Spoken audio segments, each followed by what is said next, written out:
I seek refuge in Allah from Satan, the accursed. In the name of Allah, the Beneficent, the Merciful.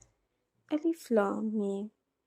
This is the book, there is no doubt about it, a guide for those mindful of Allah, who believe in the unseen, establish prayer, and donate from what we have provided for them, and who believe in what has been revealed to you, O Prophet, and what was revealed before you, and have sure faith in the hereafter.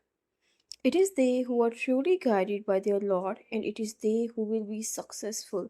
As for those who persist in disbelief, it is the same whether you warn them or not. They will never believe. Allah has sealed their hearts and their hearing, and their sight is covered.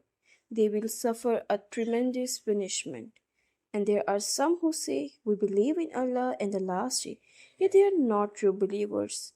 They seek to deceive Allah and the believers, yet they only deceive themselves, but they fail to perceive it. There is sickness in their hearts, and Allah only lets their sickness increase. They will suffer a painful punishment for their lies.